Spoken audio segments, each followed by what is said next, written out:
They should call us, send us a letter, ask for a meeting. They just send some press releases. We want to have a dialogue. So it's quite a strange approach. They can. Kaigat ulang coba-coba ya teman-teman, di belakang merupakan video Alexander Ceferin bersama Universitas Oxford membuat seminar. Apa judul seminarnya?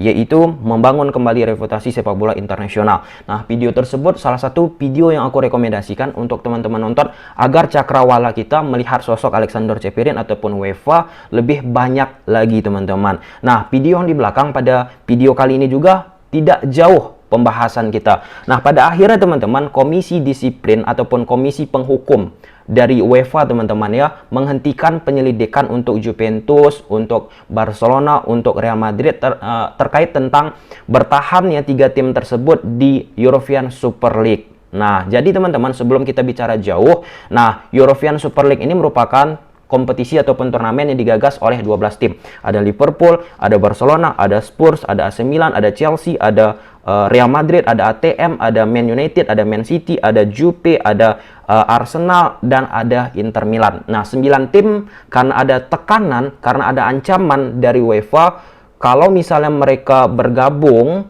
mereka tim-timnya akan bakalan diberi sanksi, tidak boleh bermain di Champions League ataupun pemain-pemainnya tidak boleh bermain di Piala Eropa dan Piala Dunia. 9 tim akhirnya keluar. Nah, kecuali 3 tim tetap bertahan di European Super League. 3 tim tersebut siapa-siapa aja? Ada Real Madrid, ada Juventus, ada Barcelona teman-teman. Nah, seiringnya berjalannya waktu teman-teman, karena 3 tim tersebut tetap bertahan di European Super League, UEFA tetap memberikan ancaman kepada 3 tim tersebut. Apa ancamannya teman-teman?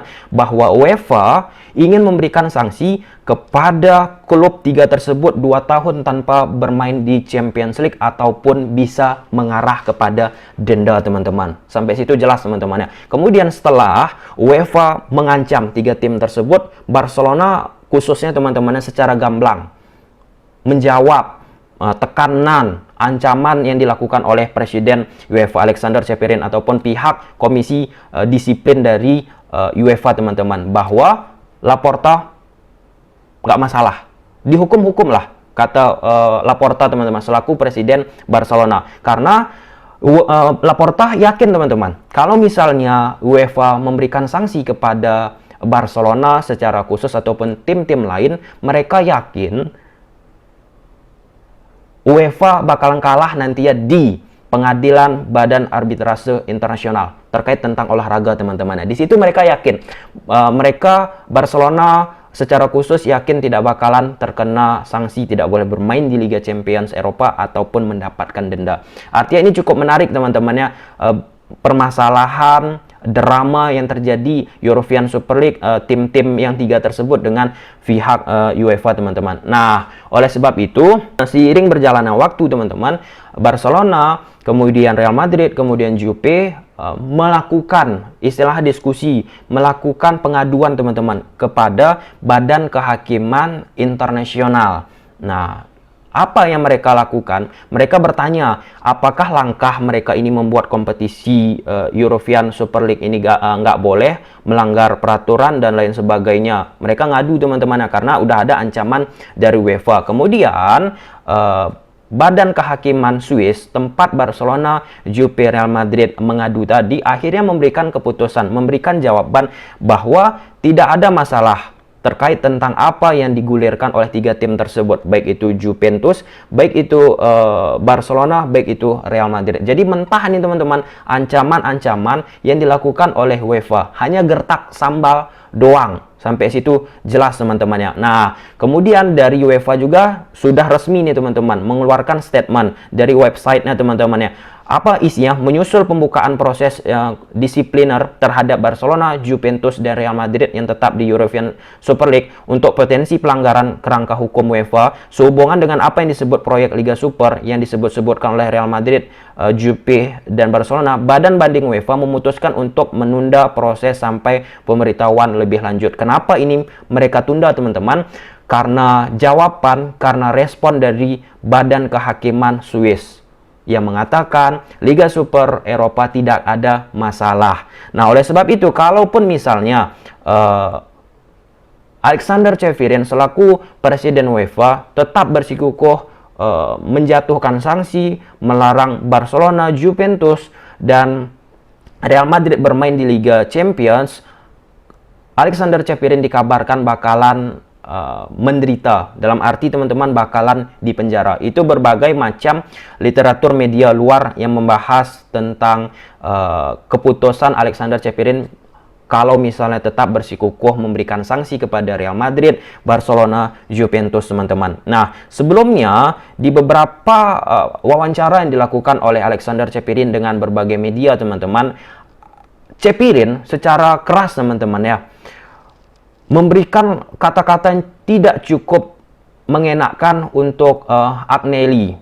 Pada saat itu Agnelli sebelum keputusan ESL ini bergulir masih komunikasi dengan Ceferin. Namun beberapa selang menit ke depan, teman-teman, Ceferin menghubungi Agnelli karena Agnelli mendukung ESL tidak mengangkat kembali. Jadi Ceferin membuat 3 karakter protagonis di dalam ESL ini. Nah, pertama teman-teman, yaitu sosok protagonis pertama yaitu Agnelli. Protagonis ini artinya teman-teman sosok yang membuat onar teman-temannya kepada sosok utama, yaitu antagonis protagonis. Jadi ini sosok yang melawan antagonis nih. Antagonis itu siapa? UEFA. Protagonis itu siapa? Diibaratkan Ceferin, yaitu orang-orang yang bakal aku sebutkan ini nanti. Nah, yang pertama, Ceferin mengatakan Andrea Agnelli teman dia sendiri. Bahasa sederhana teman-teman, dia menusuk Ceferin sendiri. Nah, kalau misalnya teman-teman melihat Ceferin, Agnelli dari sisi kekerabatan ataupun sisi kedekatan sangat-sangat dekat, teman-teman. Nah, seperti yang aku sampaikan tadi, sebelum ketok palu ESL ini digulirkan oleh pihak-pihak tertentu, teman-teman, Agnelli ini masih berhubungan nih, masih kontek-kontekan dengan Ceferin. Namun selang 10 menit, 5 menit kemudian ditelepon oleh Ceferin, tidak diangkat. Makanya Agnelli menyebutkan sosok protagonis pertama itu yaitu Andre Agnelli, karena dia nggak nyangka Agnelli dalam tanda kutip menusuk dari belakang. Kemudian sosok protagonis yang kedua yaitu pemimpin klub yang dekat tapi tidak diberitahu saya. Jadi teman-teman, ada banyak tim ataupun pemimpin klub yang dekat sama Alexander Ceferin. Tetapi masalah ESL ini tidak ada diskusi, tidak ada pemberitahuan kepada Alexander Ceferin. Ya, wajar saja Ceferin mengatakan seperti ini karena UEFA merupakan asosiasi klub. Seharusnya semua masalah-masalah dilaporkan UEFA. Momen ini tidak disampaikan oleh pemimpin-pemimpin klub yang dekat kepada Ceferin terkait tentang ESL. Kemudian yang ketiga, teman-teman, yang ketiga, manajer yang tidak memiliki kontak dengan saya. Itu merupakan sosok-sosok protagonis yang disampaikan oleh Alexander Ceferin, teman-teman. Nah, oleh sebab itu, pada akhirnya teman-teman, kenapa hal ini bisa terjadi? Ada sosok salah satu yang dilaporkan. Selain Barcelona, selain daripada Juventus, selain daripada Real Madrid yang melaporkan terkait European Super League ini benar atau tidak, yaitu hakim dari Spanyol, teman-teman. Hakim Spanyol tersebut namanya Manuel Ruiz de Lara, teman-teman. Nah, awalnya dia mengambil sikap untuk melaporkan kepada pengadilan Uni Eropa.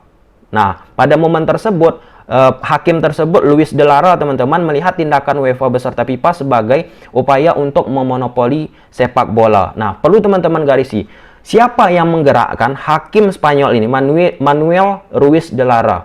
Kan nggak mungkin dia bekerja sendiri, nggak mungkin dia bergerak sendiri tanpa ada permintaan dari 3 klub, Barcelona, Real Madrid, ataupun Juventus, teman-teman. Nah, kemudian kan di awal itu teman-teman udah kita sampaikan ada 12 tim yang menginisiasi European Super League. Nah, 9 yang udah keluar tadi, 3 yang bertahan, Barcelona, Juve, Real Madrid ini tadi bahkan tidak dikenakan sanksi uang. Sedangkan yang akan dikenakan sanksi uang kepada tim yang keluar, yang sudah mundur, teman-teman. UEFA kabarnya bakal memberikan sanksi 5,1 juta euro, teman-teman. Simpelnya ya, 9 klub yang sudah menerima hukuman tetap dihukum dan 3 klub yang menolak tidak akan dihukum. Sampai situ jelas ya, teman-teman ya. Intinya, kok bisa UEFA, komisi bandingnya, komisi disiplinnya menghentikan penyelidikan terhadap Barcelona, Juventus, dan Real Madrid karena UEFA menerima perintah dari pengadilan resmi Swiss yang meminta mereka untuk segera mencabut sanksi terhadap Barcelona, Juventus, ataupun Real Madrid. Yang intinya Barcelona tetap aman untuk bermain di Liga Champions Eropa, pemain-pemainnya tetap boleh bermain di Europa, Piala Euro, teman-teman, ataupun Piala Dunia. Artinya hanya gertak sambal. Karena sulit teman-teman ya, apa akibatnya, apa efeknya kepada UEFA jikalau Real Madrid, jikalau Juventus, jikalau Barcelona tidak bermain di Liga Champions Eropa ataupun turnamen buatan UEFA teman-teman. Karena tiga tersebut tim besar, penuh sejarah, dan tiga tim tersebut penyumbang sponsor UEFA. Banyak sekali sponsor-sponsor yang menanamkan modalnya di UEFA. Salah satunya karena tiga tim tersebut, Barcelona, Real Madrid, dan Juventus teman-teman. Jadi sangat sulit ya, apalagi ada Messi, ada Ronaldo di tim-tim tersebut. Artinya ini hanya gertak sambal untuk membuat tiga tim tersebut, Barcelona, Real Madrid, Juve, untuk berhenti, untuk menggiring opini bahwa ESL ini bakalan bergulir. Cukup menarik setelah ini teman-teman, apakah tim-tim yang mundur 9 tim tersebut bakalan bergabung lagi bersama 3 tim ini, yaitu Barcelona, Real Madrid, ataupun Juventus. Nah, kabarnya lagi teman-teman, ESL setelah keputusan ini akan digulirkan 2022-2023. Kabarnya seperti itu teman-teman ya. Kita lihatlah perkembangan selanjutnya. Tetapi secara garis besar di sini perlu ya presisi banget keputusan diambil oleh Alexander Ceferin selaku presiden UEFA, karena mereka takut juga ditinggal oleh banyak sponsor untuk menghidupi Liga Champions Eropa teman-teman. Poin terakhir teman-teman, Ceferin 3 hari yang lalu udah menyampaikan bahwa Ceferin ingin dialog untuk 3 tim tersebut, Barcelona, Juventus, Real Madrid. Tetapi Ceferin udah menunggu surat nih, tetapi surat tidak datang dari 3 tim tersebut. Ceferin malah mengeluhkan mereka 3 tim tersebut hanya berkoar-koar di siaran pers, baik itu Barcelona, Juventus, atau Real Madrid, tanpa memberikan surat untuk diadakannya dialog. Artinya teman-teman, UEFA ataupun Alexander Ceferin ingin diadakan terlebih dahulu dialog. Nah, bagaimana baiknya Liga Champions ini, bagaimana baiknya kemauan kemauan dari 3 tim tersebut untuk Liga Champions agar lebih baik. Pada intinya teman-teman, ESL ini digulirkan untuk menunjang ataupun menambah pemasukan dari Real Madrid, Barcelona, Juventus, karena mereka sangat tinggi pengeluarannya untuk menggaji tim, menggaji pemain, karena pendapatan mereka juga sudah tidak mampu dalam tanda kutip menutup membayar gaji pemainnya sendiri. Contohnya Barcelona, 110% teman-teman mereka keluarkan dari pendapatan untuk menggaji pemain ataupun staf di klub. Sangat-sangat dilematis. Oke, sampai sini aja videonya. Kalau suka teman-teman video ini, udah tahu apa harus kalian lakukan. See you the next video. Bye.